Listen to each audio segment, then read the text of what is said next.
Hey, welcome back. So today we'll be talking about objects, and actually the next couple lectures we'll also be talking about objects because they're the crucial part that makes up object-oriented programming, which is what Java is. Java is an object-oriented language. So we'll start with this lecture, and we'll have a couple more lectures after this. And it will still be fast-paced, even though it'll be spread out through a couple lectures, because there's so much information to know and learn. So I advise you as we go through these lectures to really practice each concept, pause the videos, and just really try to understand everything that's being told. So we're going to start by creating a test class. We can call it test or main or whatever. And this class is just going to have our main methods. We can test stuff around. We can test our objects and see how they work. Okay, so this is our test class. And next, we're going to create an actual class. We're going to do, again, source, new, Java class. We're going to create a point class. And a point class has two attributes. It has an X and a Y. And there's two things that make up a point, X and Y, right? So when you have a graph and you have the X axis and you have the Y axis. So in Java, we call these things attributes, right? They're what composes a object. So every time you create a class, you want to specify all the attributes on the top, okay? So in this case, we have two attributes. We have int x and int y, because they are what makes up a point. For example, a point can be like 5, 5. Oops. And when you graph this, right, you're going to go 5 to the right and 5 up, because you go 5 horizontally, because this is like a graph in math, right? You go 5 horizontally and you go 5 up, because the x-axis is usually the first point and the y-axis is the second point. But we don't have to know that. We just have to know that this point, right, contains an x and a y. So let's go back here, right, and let's actually try to create a point. So we do point to specify the data type, right? We're creating a point. We say p equals new point. And every time you see this new keyword, what we're actually doing is we're creating a constructor. And a constructor is exactly what the name says. It constructs a new object. So we're trying to create an instance of an object. You're trying to create an instance of a class, right? You're creating an object. And to do that, you have to use the new keyword, okay? So let's go back here. And actually, before we do that, let's just go through it one more time. So this is a data type point. This is the variable name p. And we say equals new point, right? And the reason why we're using just p here is because it's obvious enough to the user reading the code, right? You want to make your code readable, that p is a point. Now, if we had a different variable name, like animal, a equals new animal, that might not be, I guess, more readable, because a could be a lot of things, right? So in this case, p is fine, right? But usually you want to make your variable names a little longer than this, depending on what it is. For example, int x and int y are fine because they are exactly what the name says. They're x and a y, right? But if you're trying to create like an animal class, like you might want to do animal instead of a. So you do animal equals new animal versus animal a equals new animal. And also the naming of a variable depends on its scope, right? So if you do a for loop, you're going to call it int I equals 0. I is less than, let's say 100, right? I plus plus, right? You're not going to do int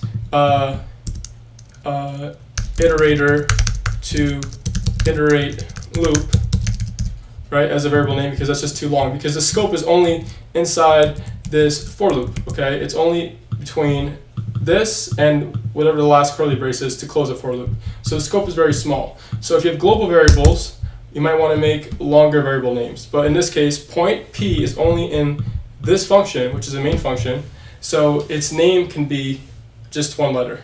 So that was just a little off topic, but just to explain to you why we name variables smaller than usual in some cases.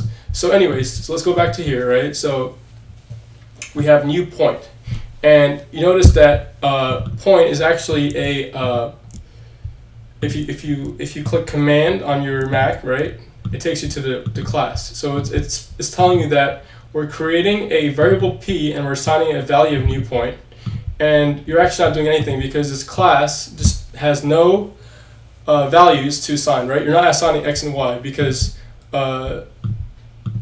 you're not passing in parameters here. to populate the values of x and y. So what we can do is, instead of using the nor constructor, we can actually populate the values. So we're going to do a shortcut here. We're going to right click and type in generate, which actually has its own shortcut, which in my case is Command N. Yours might be Control N. It really depends how you set your key mappings in IntelliJ. But let me do Command N for me, and you get a menu pop up, right? You get a drop down menu, and you want to click constructor, which is what we're doing. We're trying to create a constructor, and we want to create a constructor with 2 arguments. So now it has an int x and int y as the parameters, right?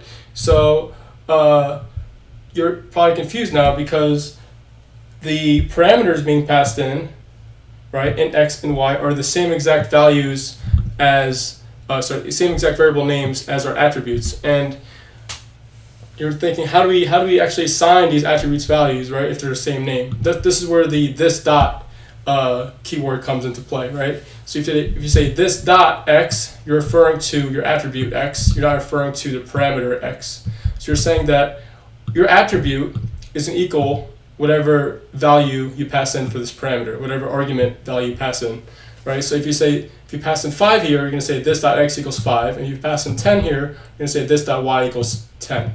Okay, so for if you go back to our test class, see there's an error now because it's expecting the constructor to contain 2 arguments. So what we're doing here is, if we supply the class 1 or more constructors, the default constructor is not applicable anymore. So you can't use a default constructor if you create your own constructor. So the default constructor is only there if you don't specify constructor. Okay, so if you remove this, right, it's going to use the default constructor, and this will work again, right? If you specify a constructor, okay, with more than 1 argument, it's gonna be like, whoa, what's going on? In this case, we have 2 arguments or 2 parameters, right? So we have to pass in 2 arguments. So we have to say, for example, 5, 5, right, for x and y. And now it doesn't complain because we're actually passing in values, okay? Now we can also have a constructor, right, with no arguments, and we can have a constructor with 1 argument, right? Which won't make sense in this case. You're trying to populate x and y, right? So you can see we have 3 constructors. You can actually have multiple constructors in the same class. You can have 0 or more constructors created, because it always has a constructor, always has a default constructor, which looks like line 5 to 6. So the default constructor looks like this, okay? It has the same, by the way, all constructors have the same name as the class. You can't do point to, right? Because it's looking for the name has to be the same as the class name. So, and if you notice that every other function in Java has a return type. Okay, for example, this main method has a return type of void, right? But these constructors don't have return types because it knows what to return. It returns a instance of this class, right? It returns an object of type point. So when you instantiate equals new point, it's going to use this constructor, right? If you just do equals new point with just 1 parameter, okay, it's going to use, oops, darn it, stupid comma, okay. It's going to use the second constructor, right? The one with 1 parameter. And if you just pass in no arguments, oops, if you pass in no arguments, okay, it's going to pass in, it's going to use this one, right? So in this case, we have multiple constructors, which is common. You might design your objects to say, okay, it has these parameters you want to populate with, so it only modifies, for example, here it only modifies x, here it modifies x and y, but in our case, right, we want to actually populate both.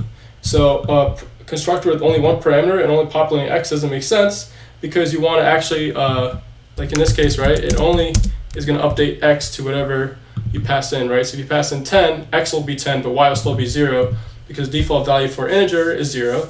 Okay, so in this case, it doesn't make any sense because we have to populate x and y. So we have to use this constructor, right? So you need 2 parameters, not 1, not 0. So we're going to override the default constructor by creating our own parameter, by creating our own constructor, and we're going to pass in x and y, okay? And now we're going to try to print out what is actually going on in our constructor. So let's go ahead and print out our object P. And like I said, I warned you before that this is a very fast pace. I'm speaking at a faster pace now because I'm trying to get through a lot of material. So bear with me. Again, if you were kind of confused, slow down, maybe rewatch part of the video and so forth. So as we're running this, you're going to get a surprise here. You're going to see this and be like, what is this? What is this? Well, this is gibberish. It's really the hash code, which is a specific value for, so every object in Java has like a unique value.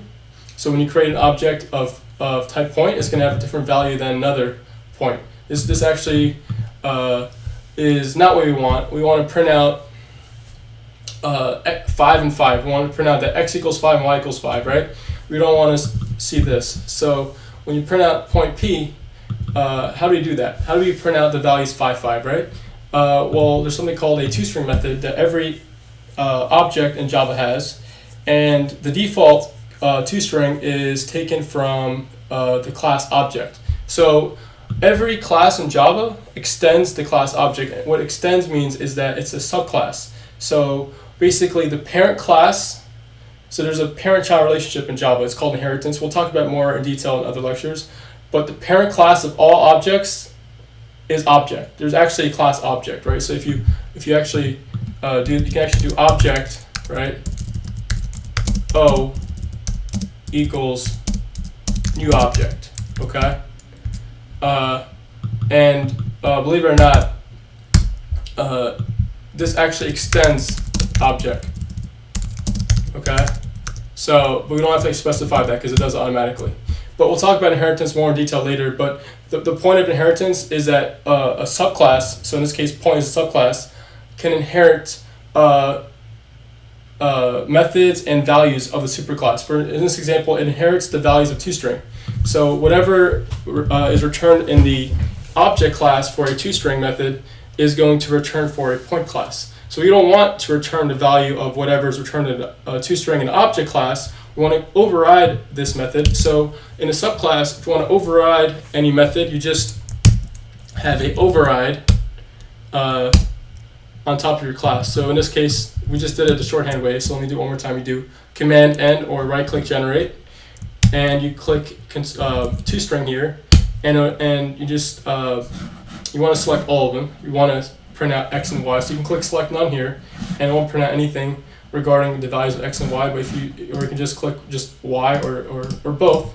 We want both in this case because we want to print the values for both. So as you can see, if we print out the value now, so if you do, we run it again, we click run, we should get a nice value, a nice formatted string, which is what we do here. So what we're doing here is we're saying we're going to override whatever the toString method is in our superclass, which is object, and we're going to say that instead of printing out that gibberish we saw before, we're going to print out a nice formatted string. So for example, if we don't let IntelliJ automatically implement toString for us, and we implement ourselves, so we return, I don't know, whoops, let me do that again. So instead of having IntelliJ generate this for us, like we just did, let's just return something else. Let's return, our own value. And if you run this again, what's actually going to print out is whatever is in here, because when you print out an object, it actually prints out whatever is in a toString. So see, now it prints out our own value. So we actually want to go ahead and use the default one because it prints out like a nice formatted string. So it prints out the hard-coded point. As you can see, everything that's hard-coded is in green.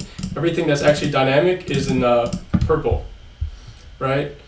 Which is the actual attribute, right? So we're actually printing out what the value of X here is and what the value of Y is here, right? So let's run it one more time. So basically we have point, left curly brace, X equals whatever X is, plus comma, Y equals, again, this is hard-coded, this is hard-coded, and this is hard-coded, and this is dynamic, and this is dynamic. So plus Y, whatever Y equals, and then right curly brace. So we get point, again, same thing, left curly brace, X equals the actual value of X, comma, all right, comma, Y equals, and then whatever Y equals, which is, again, 5. So let's go ahead and go back to the test class now. And let's just change these values up, right? So if we let x equal 6, now it should actually print out x equals 6. So whatever we pass in our point is going to actually be saved to the attribute, okay? So that's just like a really, really quick intro to objects, okay? So we have attributes, which are what makes up an object. We have a constructor. In this case, not the default constructor, because the default constructor you don't actually have to define.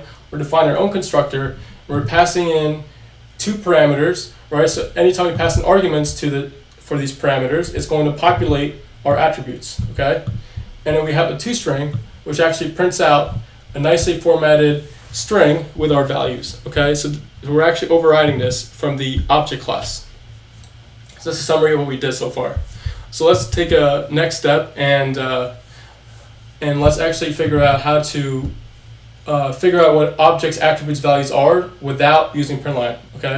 So what I mean by that is if we use something called a debug, so instead of running this program, we can debug this program. And we can debug this program at a certain point. So we want to debug this program at line 4. So exactly when this point gets created.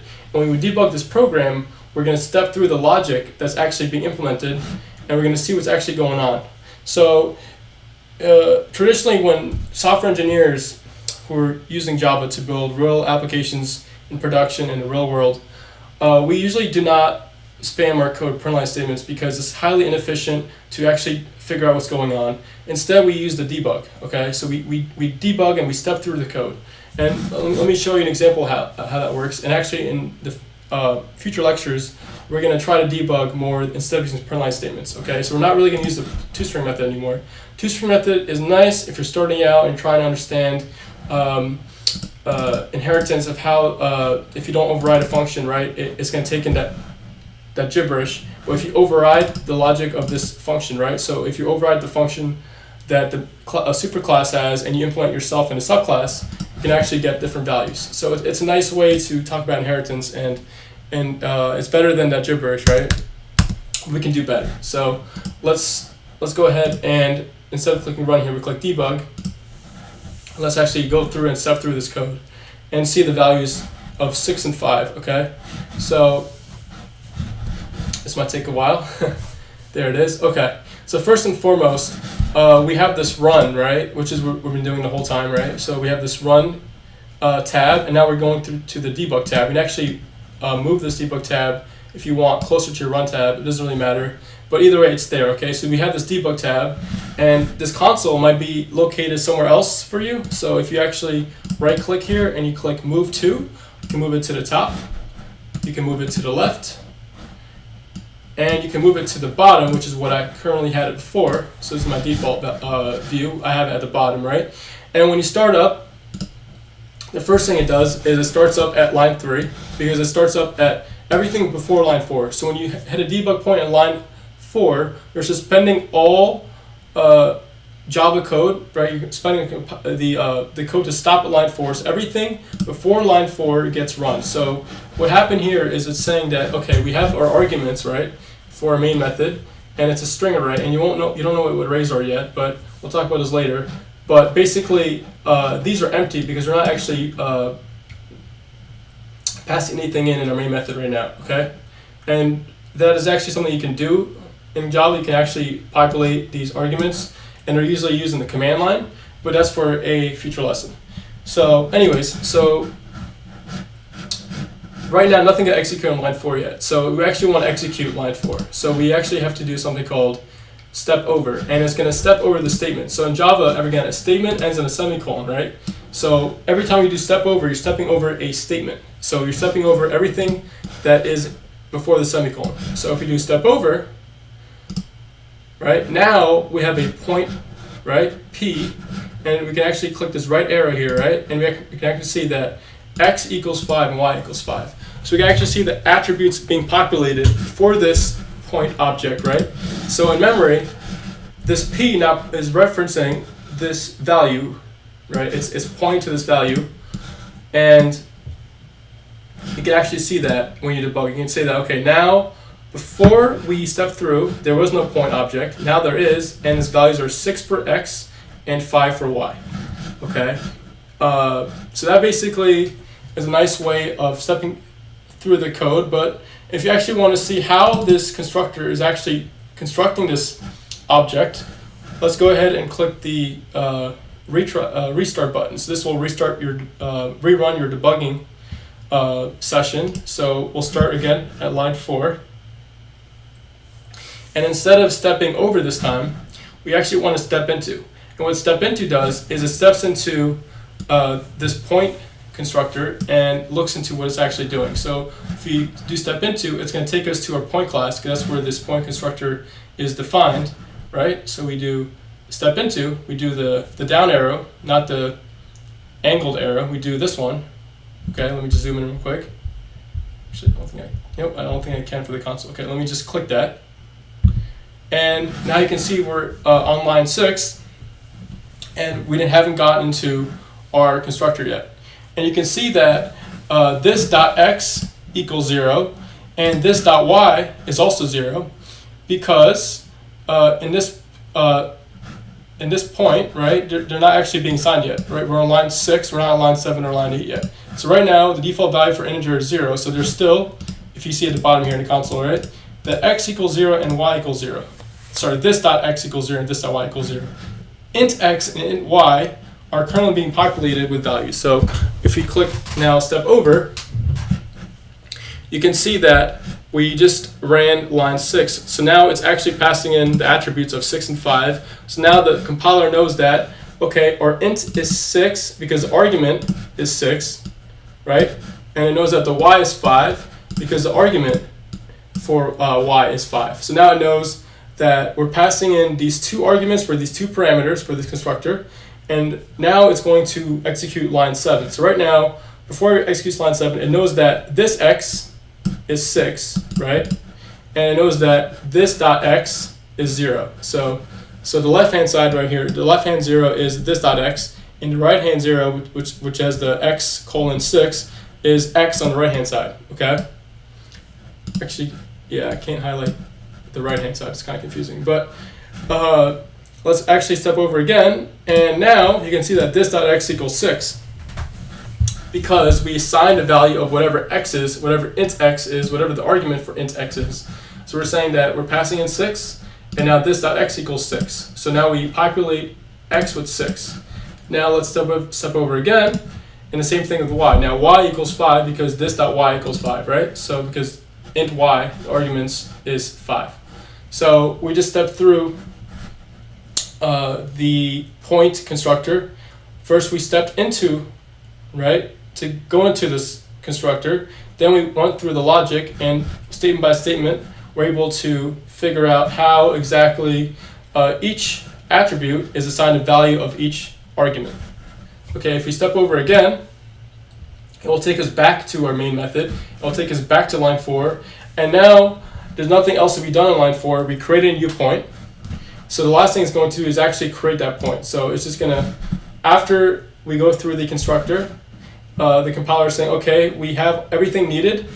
We ran through this method, and we know that, okay, now we're creating a point, and it's going to assign it to point P. And now you can see that P has a value of whatever new point is, and so it's going to have the value of 6 for x and y, and 5 for y. So this is basically an intro to objects and an intro to debugging. And in the next lecture, we'll be talking about inheritance and examples of how that works.